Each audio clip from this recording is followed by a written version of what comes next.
Boa noite, Marcos. Boa noite, pessoal. Vamos esperar entrando a galera aí pra gente começar as explicações da aula de hoje.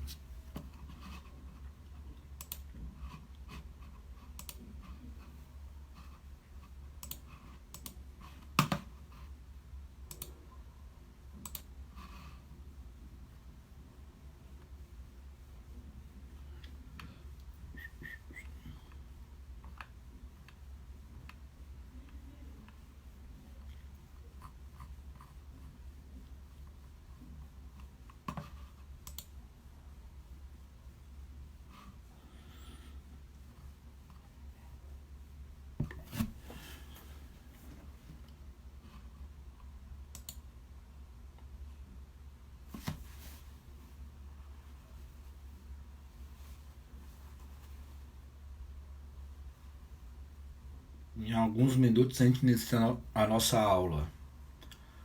6h55. Se alguém tiver alguma dúvida aí de vocês que já estão online e quiser colocar antes de a gente começar a explicação, a gente pode ir conversando também.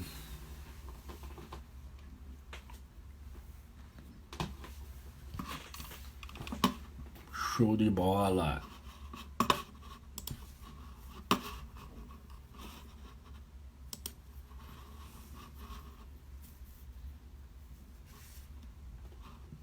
Boa.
Boa noite.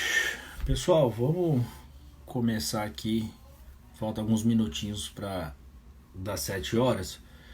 Mas de toda forma a aula fica gravada por 24 horas aqui no Instagram.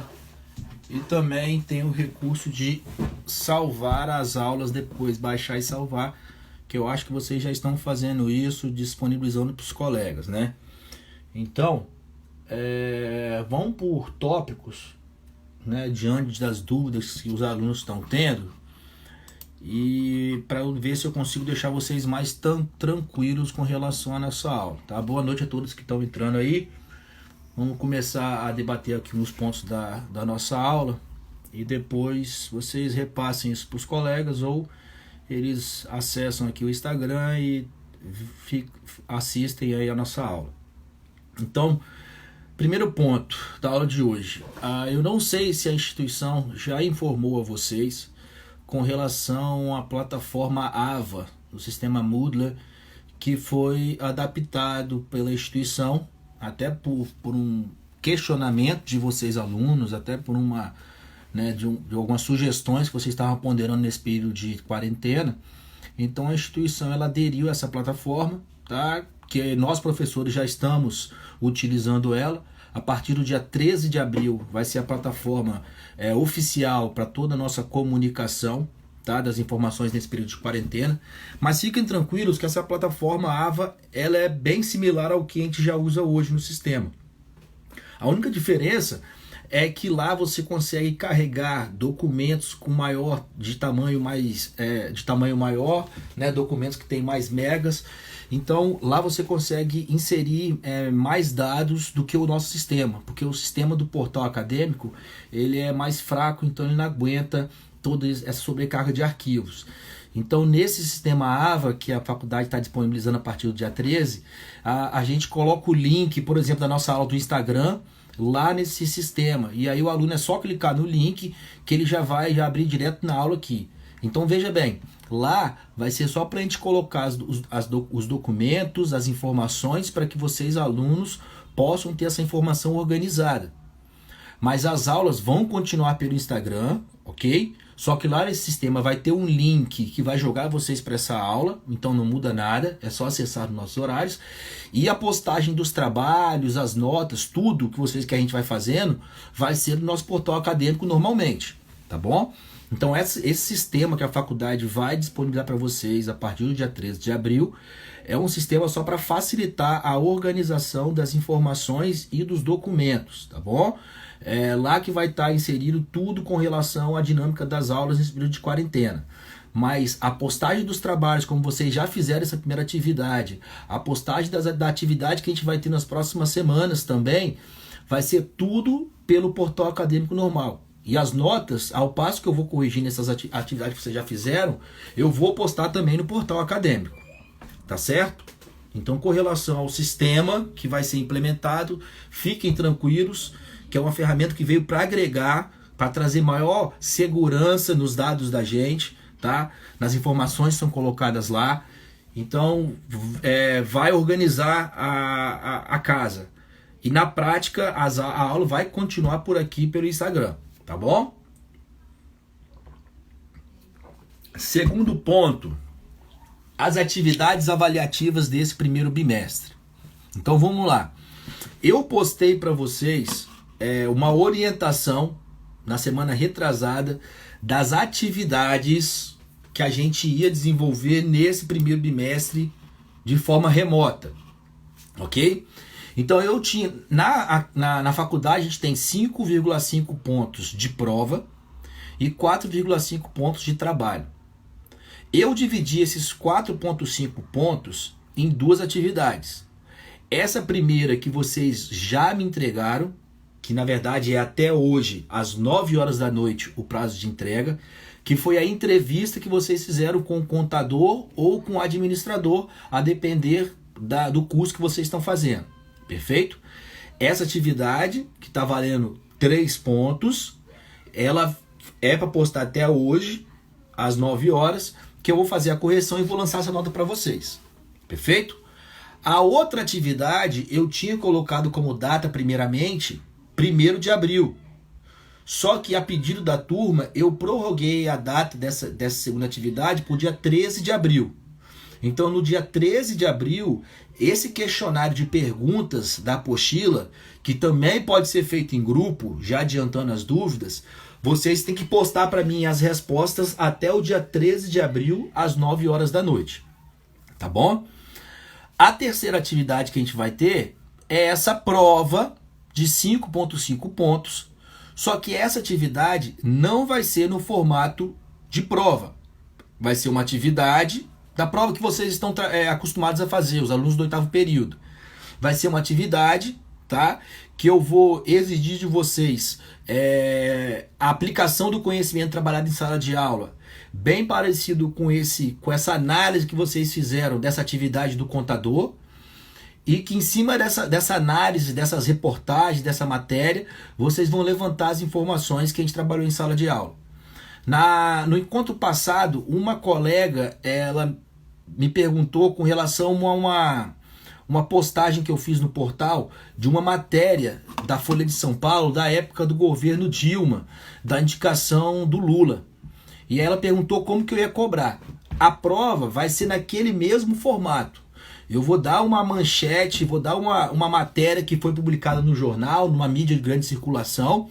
Em cima dessa informação, dessa matéria, vocês vão analisar o caso e vão tirar aquelas informações que a gente trabalhou em sala de aula. Tá? Essa atividade, que vai ser esse estudo de caso que vocês vão fazer, que é mais interpretativo, vai ser postado para vocês no dia, tá aqui pra gente fazer no dia, não, desculpa pessoal, já foi alterado, no dia 10 de maio de 2020. Então essa informação é importante, tá? Eu não sei se a coordenação passou para vocês, mas essa atividade valendo 5.5 pontos, ela foi prorrogada, tá, pro dia 10 de maio de 2020, ok? Então vocês têm até o dia 10 de maio de 2020, à meia-noite, para postar essa atividade valendo 5.5 pontos, tá? Foi uma orientação da instituição que passou isso para todos os cursos, até por conta dessa mudança do sistema para esse sistema AVA de organização das informações, para que o aluno tenha tempo de se adaptar, a faculdade prorrogou essa prova, essa atividade valendo 5.5 pontos para o dia 10 de maio de 2020, tá bom? Mas, assim como os outros trabalhos, os alunos que quiserem entregar antes dessa data, o sistema já vai estar liberado para poder realizar a atividade, tá bom? Então, mais para frente eu vou postar no portal essa atividade valendo 5.5 pontos e vocês vão realizar essa atividade aqui de forma individual, ok, gente? Essa valendo 5.5 pontos vai ser individual. E aí vocês têm até o dia 10 de maio para responder esse questionário, responder esse estudo de caso. Tranquilo até aí, gente? Dúvidas? Coloquem aí. Quem tiver alguma dúvida, pondere agora com relação ao novo sistema, ao formato das atividades. Os alunos que postaram no portal o trabalho, eu já recebi, já baixei todos pro meu computador, e aí nessa semana eu começo essas correções, ok? Então vamos lá, gente. Para a aula de hoje, eu postei no portal o roteiro de estudo para a prova que a gente vai ter para essa atividade de entrega até o dia 10 de maio, ok? Então a aula de hoje, nós vamos encerrar o conteúdo do primeiro bimestre, perfeito? Eu encerro aqui o conteúdo do primeiro bimestre, faço uma revisão com vocês, dos principais pontos abordados nesse primeiro bimestre. Vamos trabalhar também todos os tópicos que vão ser discutidos nesse trabalho, valendo 5.5 pontos. E eu vou fazer uma revisão com vocês aqui, respondendo algumas questões para vocês já treinarem para essa atividade, ok? Na aula que vem, a gente vai seguir com a matéria do segundo bimestre. Não vejo por que a gente não se entrar já na matéria do segundo bimestre, que aí a gente entra no direito privado dentro do Código Civil, tá bom? Então todo esse passo a passo que eu postei hoje é o passo a passo de estudo para a aula de hoje e que vai servir para a preparação da atividade avaliativa de 5.5 pontos, que deverá ser entregue até o dia 10 de maio, tá bom? Quando que eu vou postar essa atividade? Mais para frente eu posto a atividade e comunico a vocês pelo portal, tá bom? Eu tenho aí até o dia 20 para postar, então assim, a gente tem data para fazer. Atividade das apotias. Atividades em grupo eu recomendo até 5 alunos, de 5 a 6 alunos por grupo, ok? Para fazer essas atividades. Justo, pessoal?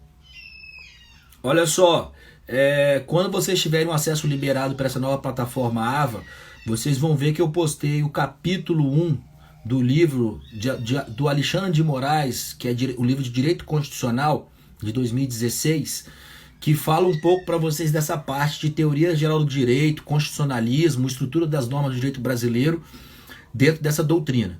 Então, quando vocês tiverem acesso ao portal, vocês podem baixar esse capítulo 1, fazer a leitura que vai ajudar vocês a resolver a atividade também valendo 5.5 pontos, tá bom?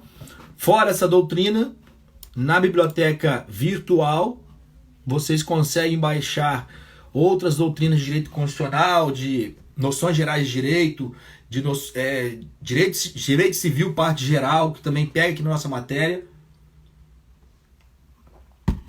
para poder acompanhar o conteúdo da sala, que a gente trabalha em sala de aula.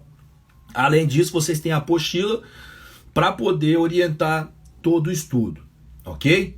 Então, o que orienta vocês para poder fazer o estudo, uma revisão da matéria? Primeiro passo, façam a leitura das anotações do caderno, tudo que a gente trabalhou em sala de aula. Então, primeiro, pegue o caderno de vocês e revisem o caderno de vocês. Analise as informações que vocês colocaram no caderno. Ah, Pai Gel, mas eu não anotei nada no caderno. Senta e chora. Brincadeira. Pede para um colega aí que participou das nossas aulas, uma colega que tem a letra bonita, porque esse monte de homem só tem letra feia, não é isso? E aí, estuda por esse caderno.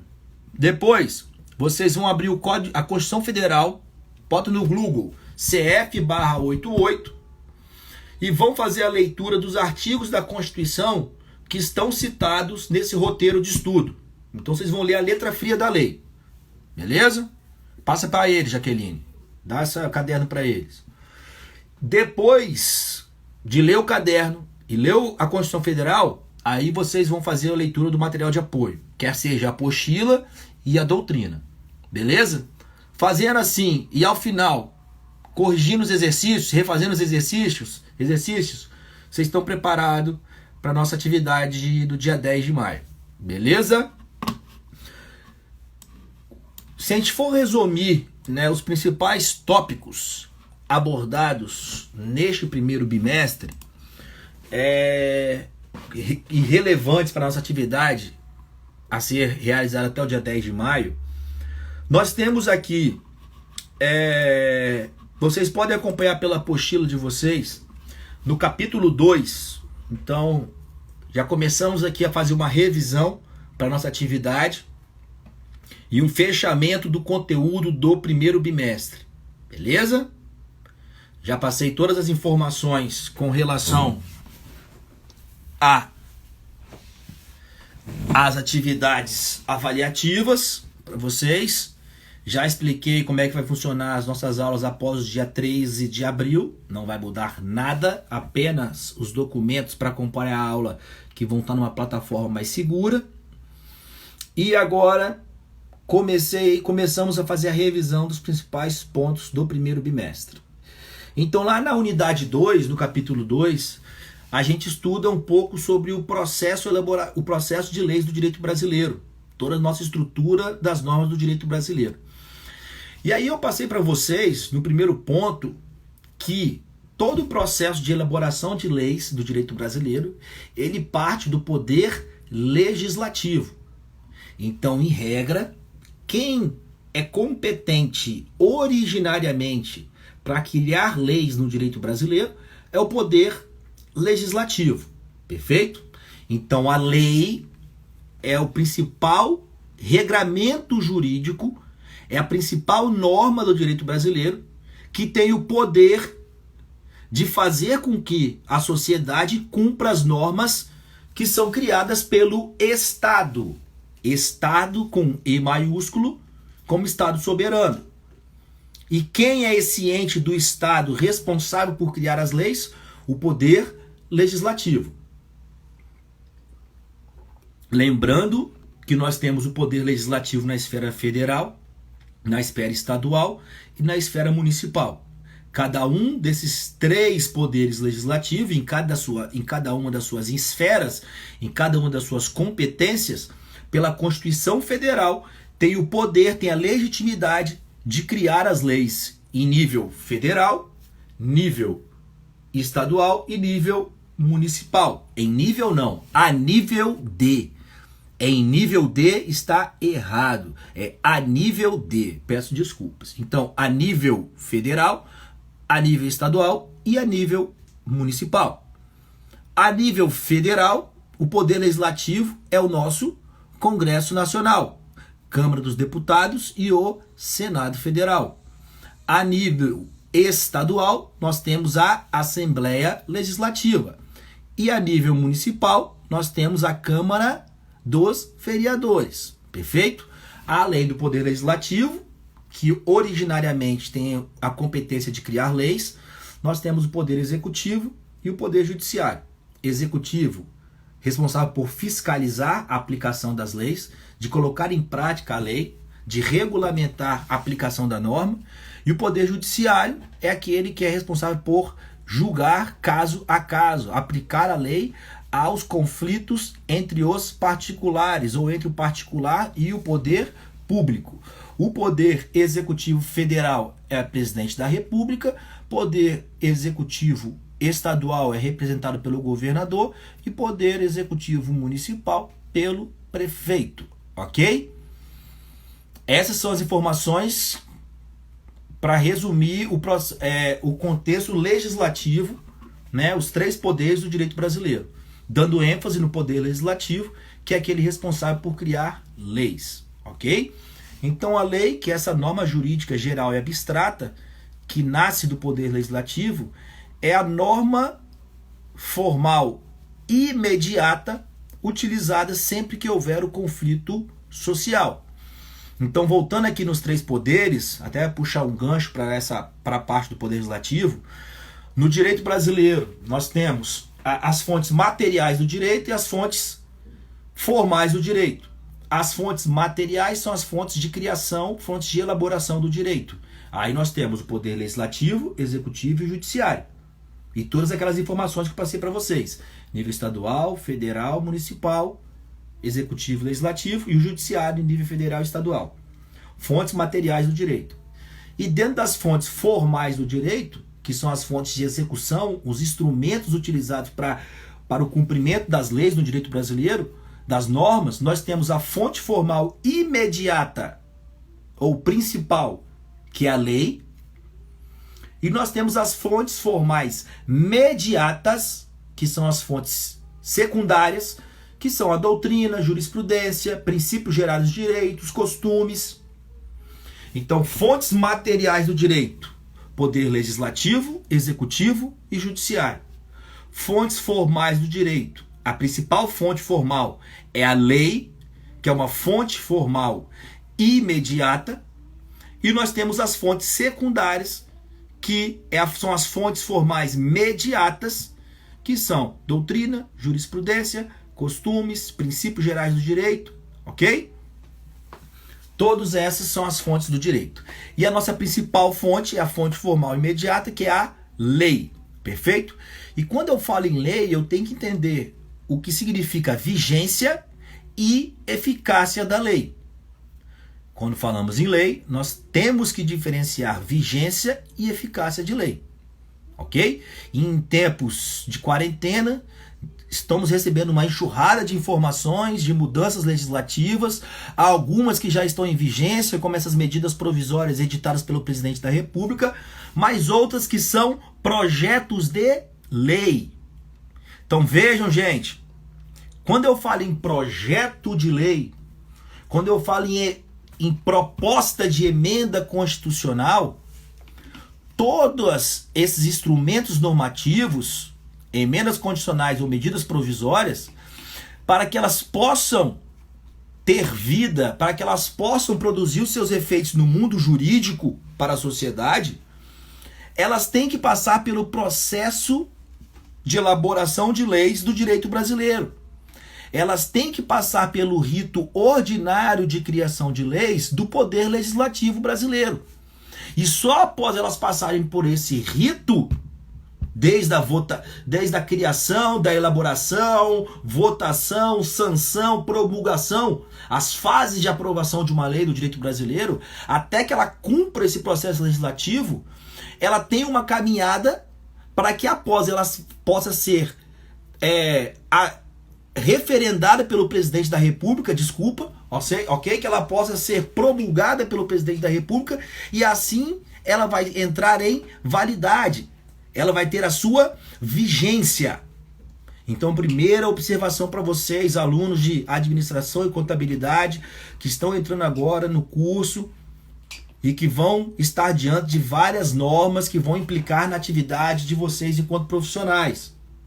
projeto de lei e emenda de proposta de emenda constitucional, projeto de lei e proposta de emenda constitucional não são normas jurídicas com validade no mundo jurídico. Quando eu falo que eu tenho um projeto de lei, quando eu falo que eu tenho uma proposta de emenda, eu estou falando ainda de um texto que vai passar pelo rito do legislativo até que ele possa ser aprovado e sancionado pelo presidente da República. Sendo sancionado pelo presidente da República, é que ele vai ser publicado e aí sim que ele vai entrar em vigência. Então, quando a gente fala em lei, nós temos que observar o fenômeno da vigência e da eficácia. O artigo 1º da Lei de Introdução às Normas do Direito Brasileiro traz o conceito de vigência da lei. E aí no artigo 1º, a Lei de Introdução às Normas do Direito Brasileiro diz que, salvo disposição contrária, a lei começa a vigorar em todo o país 45 dias depois de oficialmente publicada. Então, quando eu falo em um projeto de lei, uma proposta de emenda constitucional, depois delas caminharem pelo rito do legislativo, pelo rito ordinário do poder legislativo, elas, para que possam produzir os seus efeitos, para que elas possam entrar em vigência, em vigor, elas têm que cumprir o que diz o artigo 1º da Lei de Introdução às Normas do Direito Brasileiro, a LINDB. Salvo disposição em contrária, a lei começa a vigorar em todo o país 45 dias depois de oficialmente publicada. Essa primeira parte aqui do artigo 1º, salvo disposição em contrária, quer dizer o quê? Quer dizer que se no corpo da lei, do texto da lei, desse projeto de lei, dessa proposta de emenda constitucional, vier escrito: esta lei entrará em vigência na data da sua publicação, essa lei entrará em vigência 90 dias após a sua publicação, é essa data que vai valer. Ok? Então, em regra, caso a lei não venha dizendo nada com relação à entrada em vigência, utilizará o artigo 1º da Lei de Introdução às Normas do Direito Brasileiro. Contará 45 dias após a sua publicação, para que assim ela possa produzir os seus efeitos. Projeto de lei, então, não é instrumento com validade no mundo jurídico. Ok? Então, vigência é após a publicação e após a entrada em validade dessa lei. Que se não vier nada escrito no corpo da lei, eu vou contar esses 45 dias. E só após aí que ela vai produzir os seus efeitos.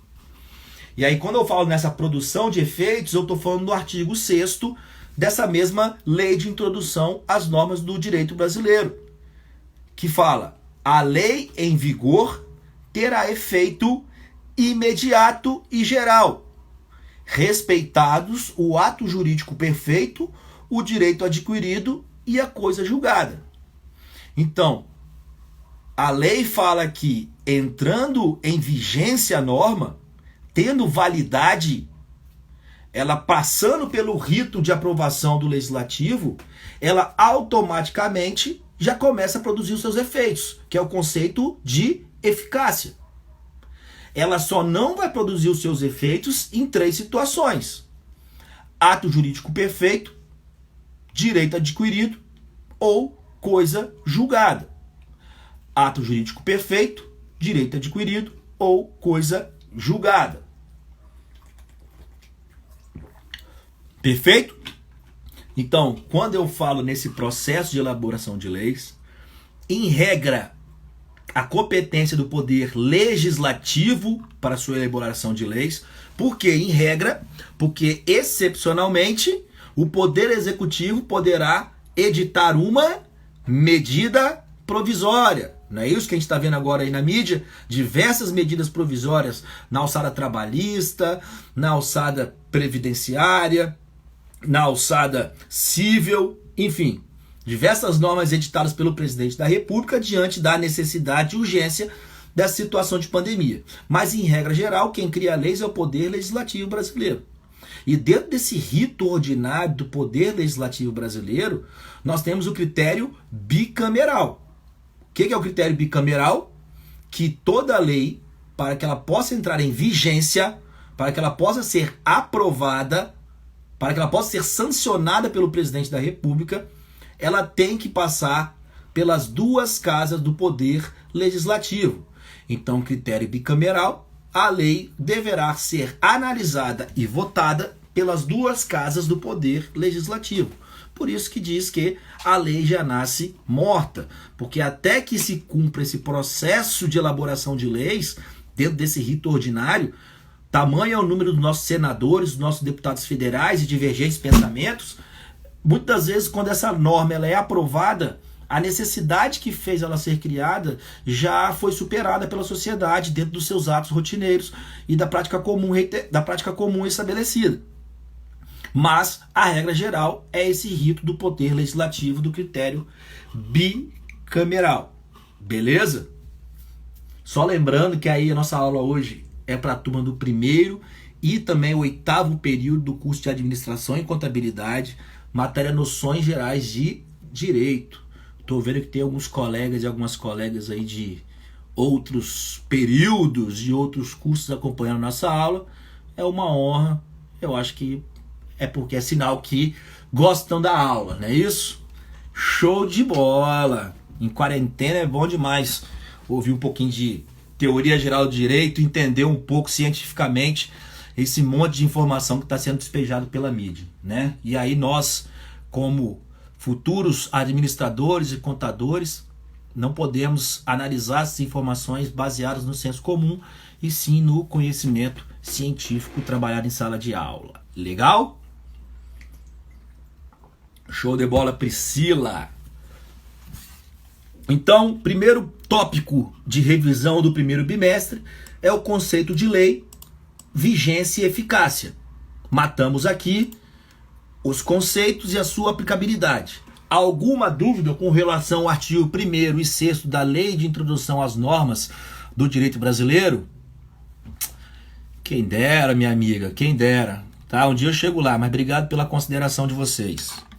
Vocês são show de bola. Alguma dúvida, pessoal? Artigo 1º e 6º. Show de bola, vamos seguir então. O segundo tópico que eu separei para a gente trabalhar hoje, discutir hoje, é esse processo de elaboração de leis, como eu já comecei a abrir para vocês aqui com o tema, né?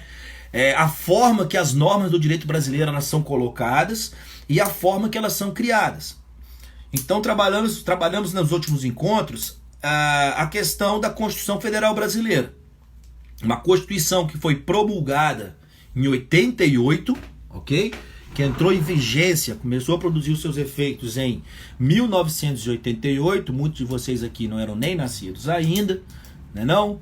Galera nova aí, geração Y, Z, Alfa, Beta. E aí essa Constituição Federal de 88 é a nossa principal norma do direito brasileiro, tá? É a nossa base dessa pirâmide, é o topo, na verdade, dessa pirâmide, que após essa pirâmide, todas as demais leis inferiores devem guardar compatibilidade vertical com a Constituição Federal Brasileira, que está no topo da pirâmide normativa do direito brasileiro. Então a nossa Constituição, que é o nosso principal diploma legal, ok? É a certidão de nascimento do Estado soberano da República Federativa do Brasil.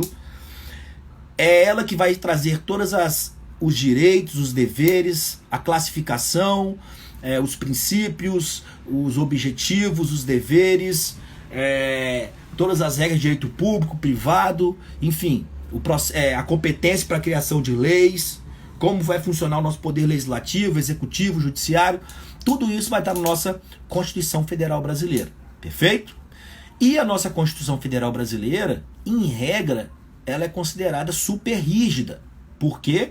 Porque ela não aceita alteração em seu corpo constitucional. Então, em regra, a nossa Constituição Federal Brasileira não pode ser alterada. E aí que vem a crítica com relação a alguns diálogos, alguns debates que nós temos aí no dia a dia, e as pessoas acabam falando, nós temos que mudar a nossa Constituição, tem que rasgar a Constituição e criar uma nova Constituição. Mas aí eu peço para vocês refletirem no seguinte ponto. Recentemente, nós tivemos uma mudança agora, a partir do dia 23 de janeiro de 2020, que foi a lei anticrime publicada pelo ministro Moro, né, capitaneada pelo ministro Moro e foi publicada pelo presidente da República. Essa lei alterou alguns artigos do Código de Processo Penal. E essa lei, ela demorou, pasmem vocês, mais de 4 anos, 5 anos para entrar em vigência. Esse pacote já está sendo discutido há muitos anos atrás, ok? E essa lei que mudou parte do Código de Processo Penal, parte do Código Penal, parte da Lei de Execução Penal, já está trazendo tamanha estabilidade no cenário do direito penal brasileiro, em que eu tenho diversos entendimentos contrários dos juízes, dos desembargadores, dos ministros, interpretando essa norma. No ano de 2017, nós tivemos entrada em vigência da reforma trabalhista. E vocês acompanharam comigo, que tiveram as matérias de direito trabalhista em outros períodos, né, os colegas que estão aqui do 8º período também, que a própria alteração da CLT também, de partes apenas da CLT, e eu estou falando aqui dando exemplo para vocês de normas infraconstitucionais que estão abaixo da Constituição, que toda essa alteração aí foi autorizada, foi derrogada pela Constituição Federal Brasileira. Alguns artigos da CLT que foram alterados com relação aos acordos individuais de trabalho, acordo coletivo de trabalho, mudança com relação à questão do salário, da jornada de trabalho, das formas de relação de trabalho, tudo isso está dando pano para manga até hoje, em 2020. Né? E agora, nesse período de pandemia, ontem o ministro Lewandowski deu uma decisão que na reforma trabalhista, só para contextualizar vocês nesse exemplo, na reforma trabalhista houve uma alteração com relação à necessidade dos sindicatos, a obrigatoriedade dos sindicatos acompanharem a homologação de uma rescisão de contrato de trabalho. Então, até a nossa reforma trabalhista, para que o empregado pudesse ter a sua rescisão de trabalho homologada, né, assinada, comprovada para ele dar entrada no seguro-desemprego, em todos os benefícios rescisórios, era obrigatório ser na presença do sindicato. Então, empregado e empregador iam lá no sindicato para homologar o acordo. Quem já teve carteira de trabalho e, infelizmente, ou por alguma situação particular, teve o contrato rescindido, sabe que dessa situação de você ter que ir no sindicato fazer essa homologação. Com a reforma trabalhista, que ela vem realmente para isso, para trazer uma maior poder de negociação entre as partes, não entrando no mérito, no filosófico, sociológico, da disparidade de poderes entre empregado e empregador, não questionando isso, mas o legislador, o ideal era esse, trazer essas pessoas para um pé de igualdade na discussão. E aí, nessa mudança legislativa, o que o legislador fez? Tirou, né, essa obrigatoriedade da homologação pelos sindicatos, né, como o amigo Marcos, o colega Marcos já fez essa homologação no sindicato. Então, a partir de 2017, né, 18, que entrou em vigência, essa lei mudou essa obrigatoriedade. E agora, isso foi passível de muita discussão. Os sindicatos caíram em cima disso porque, né, financeiramente, isso tira rendimento dos sindicatos. E aí, o que aconteceu? Só essa mudança pontual no texto da CLT trouxe diversas discussões. Agora, nessa época da pandemia, né, que foi editada a medida provisória do presidente da República, a qual deu a possibilidade da redução da jornada, da rescisão dos contratos de trabalho e todas as questões de garantia para empregado e empregador, o ministro Lewandowski deu uma decisão liminar decidindo pela obrigatoriedade novamente dessas rescisões em período de pandemia serem feitas mediante o sindicato. Sabe o que vai acontecer? Os sindicatos vão cobrar, tanto do empregado quanto do empregador, a contribuição patronal, a contribuição sindical. Então vai ter mais desconto. Então vai emperrar toda essa lógica do sistema. E aí eu estou falando para vocês o seguinte, não entrando na questão de partido, questão de política, eu estou falando só para vocês pensarem que, como é irracional você fundamentar dentro de uma discussão da instabilidade do cenário jurídico brasileiro a alteração da nossa Constituição. Porque, veja, alterando a nossa Constituição, eu estou rasgando nossa certidão de nascimento. E vai ser criado um novo Estado soberano com uma nova regra, que é o que vocês estão vendo lá na Venezuela. Qual a estabilidade que esses países têm? Onde eu tenho um novo governo, um novo poder e uma nova Constituição sendo criada. Eles não sabem o que vale mais, se é a Constituição ou o Código Penal que está aqui embaixo, se é a Constituição ou o Código Civil, se é a Constituição ou o direito do consumidor. Na verdade, esquece o direito do consumidor numa situação como essa. Então tudo vai ser reprogramado, recolocado, restabelecido. E aí, se eu tiro a nossa Constituição, todas as leis infraconstitucionais também perdem sua validade. E aí sim nós vamos ter um verdadeiro estado de caos. Então estou falando isso só para trazer um pouco da reflexão da tamanha rigidez da nossa Constituição Federal. Mas, excepcionalmente, eu posso alterar partes da Constituição. Quais partes são essas? Aquelas partes que não tratam das cláusulas pétreas. Então, dentro da nossa Constituição Federal, excepcionalmente eu posso alterar, adaptar, adequar partes da Constituição. Eu só não posso mexer, eu só não posso diminuir direitos. Na verdade, se for para aumentar direitos, eu posso alterar. Agora, se for para restringir direitos, é vedado. E por qual instrumento normativo que eu altero parte da minha Constituição? Pelas emendas constitucionais. Então, a emenda constitucional é o instrumento normativo competente para alterar partes da Constituição Federal Brasileira.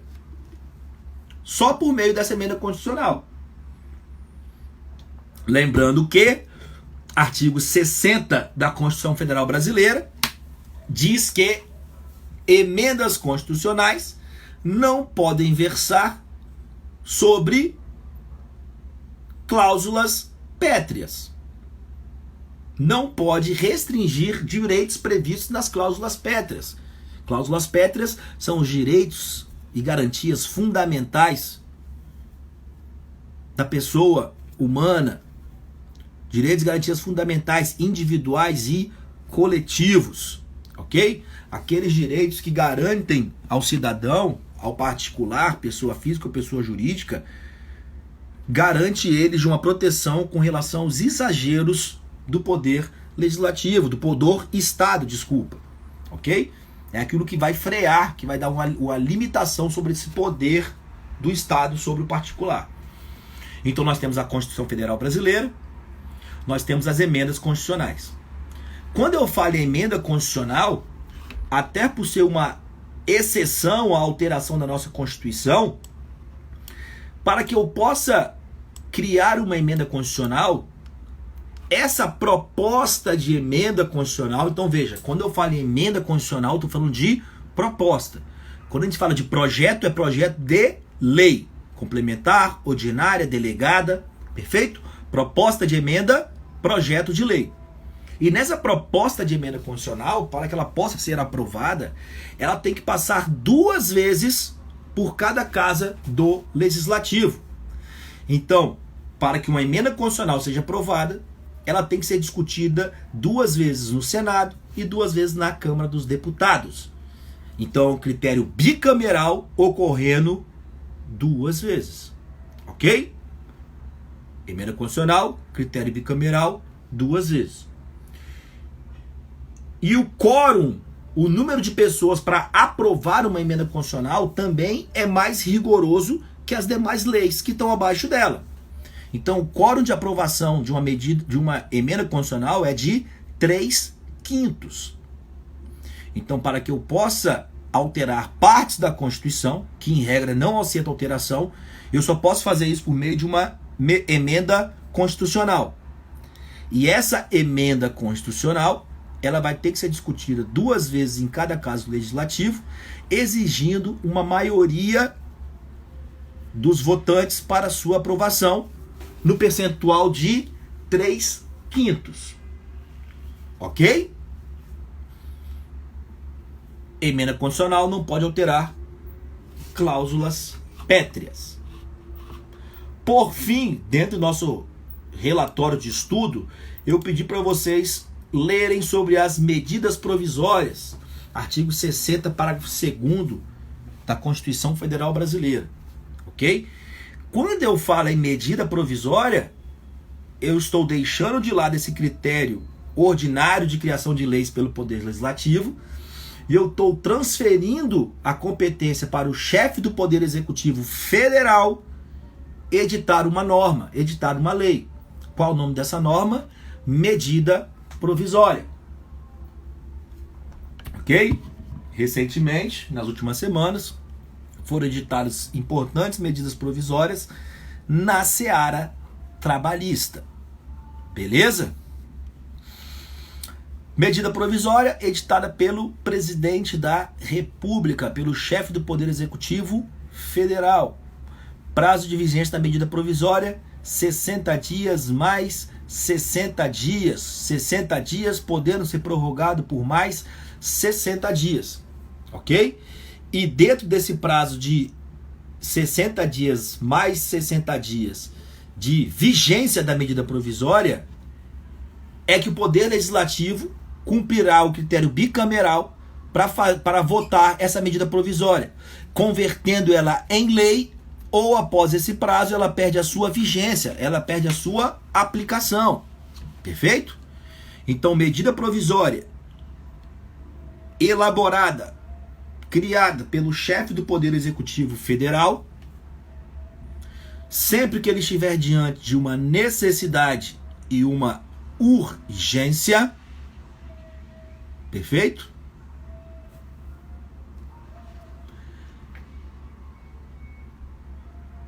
Necessidade e urgência, sem problema, Mayara. Pelo prazo, essa lei, essa medida provisória vai valer por 60 dias, podendo ser prorrogada por mais 60 dias. Então, ou seja, o presidente editando uma medida provisória, imediatamente a sua publicação, ela já começa a produzir os seus efeitos. Ela já entra em vigência, ela já produz sua eficácia. E essa medida provisória ela vai ter sua vigência pelo prazo de 60 dias, podendo ser prorrogado por mais 60 dias. Dentro desse período de até 120 dias, é que o Congresso Nacional vai votar nas duas casas do Legislativo se essa medida provisória vai ser convertida em lei ou se ela vai perder a sua validade. Justo até aí? Então, o segundo ponto de estudo para atividade a ser entregue até o dia 10 de maio e para fixação do conteúdo do primeiro bimestre, nós acabamos de conversar, que é o processo de elaboração de leis do direito brasileiro, em especial a nossa Constituição Federal, as emendas constitucionais e as medidas provisórias. Alguma dúvida com relação a esse tópico, que ainda estamos no capítulo 2 da apostila. E assim nós encerramos, porque tem artigo 37.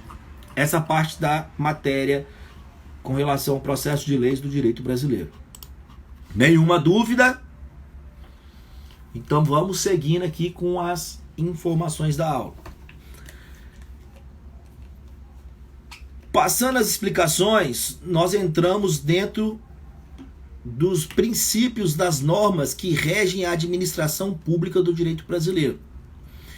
E aí eu passei para vocês que todos os atos do direito público brasileiro, da administração pública brasileira, ela é pautada, ela é organizada, ela é guiada pelo artigo 37 da Constituição Federal, que traz os princípios constitucionais da administração pública.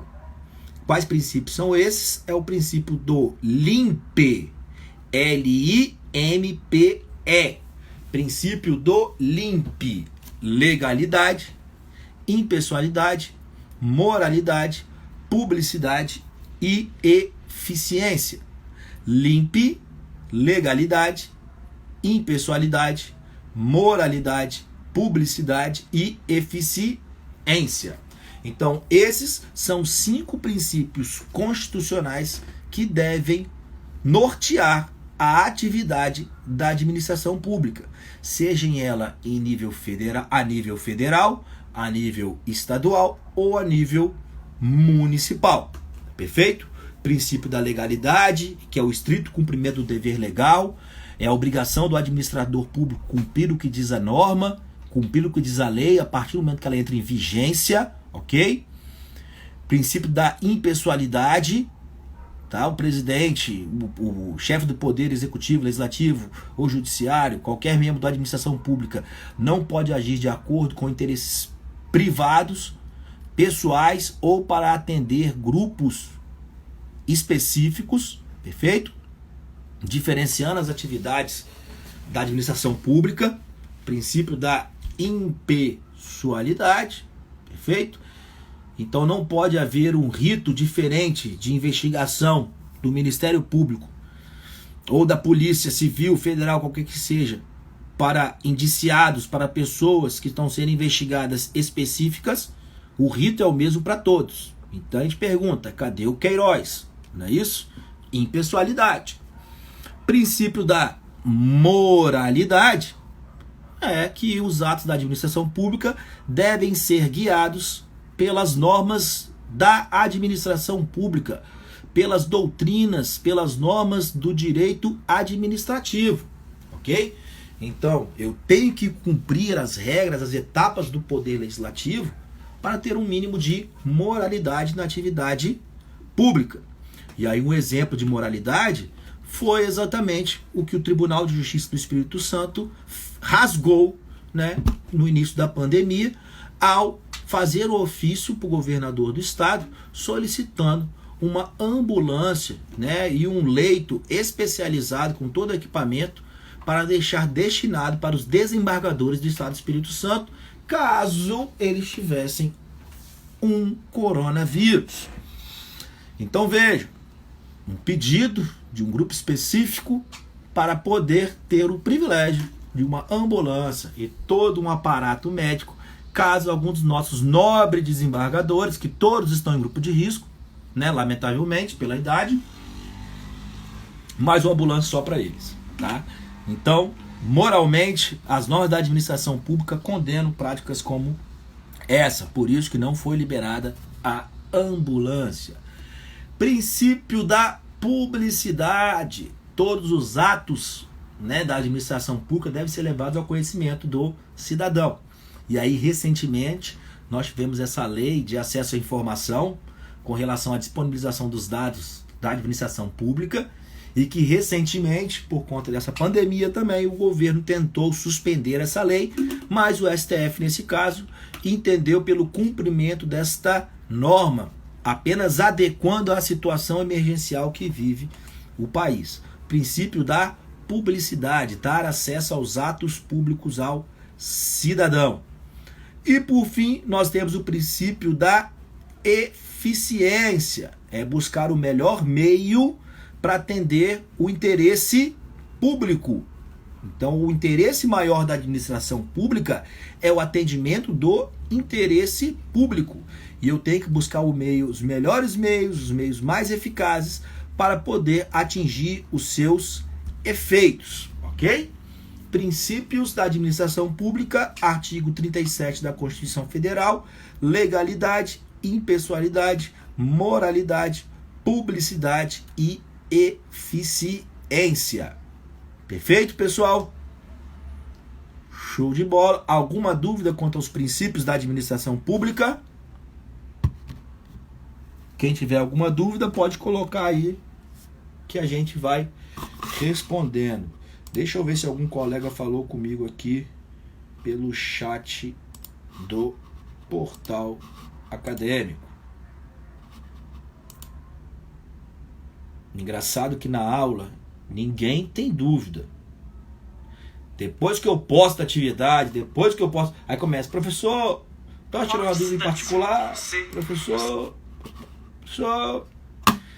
Pai da paz. Imagina, hein? Deus, como é que deve estar cansado, hein? Todo mundo chamando ele nesse momento. Mas tá justo, tá justo. Ninguém tem dúvida?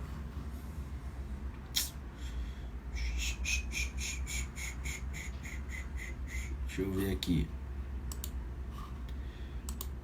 Se alguém falou alguma coisa no fórum. Você mesmo, rapaz. Me revela aí, professor. É você mesmo, Fábio. Rapaz, não. Fábio bate o recorde, meu amigo. Putz, grila, meu irmão. Rapaz. Rapaz, a 7x7 se polate o menino. Não para, não. É dúvida atrás de dúvida. Pessoal, vamos ler. Tô brincando, brincadeiras à parte. Tô aqui para prestar todo o esclarecimento para vocês. Mas vamos ler com calma tudo aquilo que é postado no portal.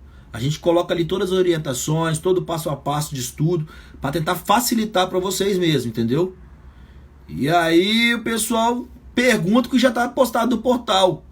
Coronel ditador o quê, rapaz? Estou uma mãe, rapaz. Estou uma mãe para vocês. Olha lá, ó. Ainda pode perguntar, gente. Não sou ignorante não, tá? Tô brincando. Ai. Quem já foi meu aluno sabe que eu tenho muita paciência. Bom, aqui, ó. Ó, a Norma, acho que a Norma falou aqui comigo, hein? Deixa eu ver. Legal, Norma. Pode sim, Norma. Qualquer autor diferente que vocês... Qualquer doutrina que vocês consigam achar na biblioteca virtual, vocês podem fazer a leitura, tá? Tem o livro da Maria Helena Diniz, tá? Uma... Noções Gerais de Direito, Noções Gerais de Direito Civil, Maria Helena Diniz. É uma doutrinadora de muito fácil assimilação da leitura dela, tá? O livro dela é muito tranquilo de se ler, bem enxutas as informações, os conceitos. Então, para vocês, eu acho que é um livro também que ajudaria muito. O Compêndio de Direito da Maria Helena Diniz, tá bom?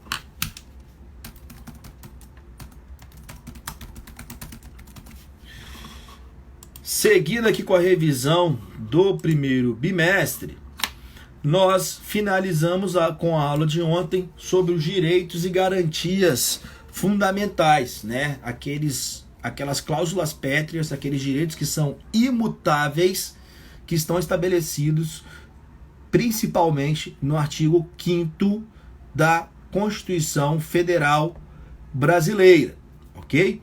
Então, lá na Constituição Federal Brasileira, ela trata, nos seus incisos do artigo 5º, de alguns direitos e garantias fundamentais. Aqueles direitos e garantias que é obrigação do Estado, que é obrigação do poder público, garantir, respeitar para o cidadão. Pessoal, tá marcando aqui no Instagram que eu tenho mais 1 minuto de apresentação, tá? De conversa com vocês. Então eu vou fechar aqui a live, já vou salvar para os colegas baixarem e disponibilizar para os outros que não estão na aula agora, e vou iniciar outra live, beleza? Então eu vou sair aqui e depois eu abro novamente com vocês. Perfeito? Podem beber uma água, estica aí um pouco, que a gente finaliza e depois já faz uns exercícios aqui ao vivo. Valeu! Pergunta não, hein, Fábio?